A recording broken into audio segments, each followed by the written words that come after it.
আসসালামু আলাইকুম। গল্পের শিরোনাম বৃদ্ধ মেহমান। এক শীতের রাতে গ্রামের এক সাধারণ ঘরে বসবাস করত ছোট একটি পরিবার, হাসান, তার স্ত্রী আর একমাত্র মেয়ে মায়া।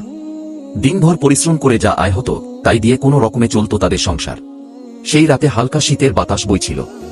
হাসানের স্ত্রী এক হাঁড়ি খিচুড়ি রান্না করেছিলেন, সেটাই ছিল তাদের রাতের একমাত্র খাবার। ঠিক তখনই দরজায় হঠাৎ করাঘাত হল। হাসান দরজা খুলে দেখল এক বৃদ্ধ লোক দাঁড়িয়ে আছেন। গায়ে মলিন পুরনো কাপড়, পায়ে কোনো জুতো নেই, ঠোঁট শুকিয়ে শীতে কাঁপছেন। বৃদ্ধ কাঁপা গলায় বললেন, বাবা, দুদিন ধরে পথে আছি, একটু গরম কিছু খেলে বাঁচি। হাসানের মনে এক মুহূর্ত দোটানা তৈরি হল। এক হাঁড়ি খিচুড়ি, তিনজনের জন্যই খুব বেশি নয়। তবু সে মৃদু হেসে বৃদ্ধকে ভেতরে ডাকল।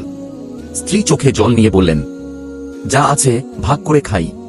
তারা চারজন একসাথে খিচুড়ি খেল। হাসান আর তার স্ত্রী অল্প খেয়ে বৃদ্ধ আর ছোট মায়ের পাতে বেশি তুলে দিল। খাওয়া শেষে বৃদ্ধের চোখ ভিজে উঠল কৃতজ্ঞতায়।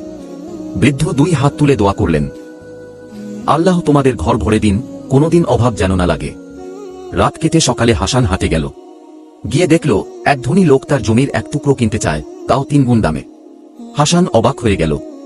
সেই টাকায় সে নতুন গরু কিনল, ঘর মেরামত করল, আর কিছু টাকা গ্রামের এতিমদের জন্য দান করল। হাসান তখন বুঝে গেল সেই বৃদ্ধ কোনো সাধারণ মানুষ ছিলেন না।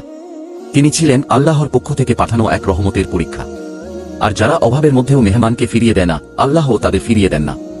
অভাবের মাঝেও মেহমানদারি ও দান খারাত করলে আল্লাহ তাআলা রহমত ও বরকত বাড়িয়ে দেন। আরও ইসলামের নতুন গল্প পেতে গেলে চ্যানেলটিকে সাবস্ক্রাইব করুন।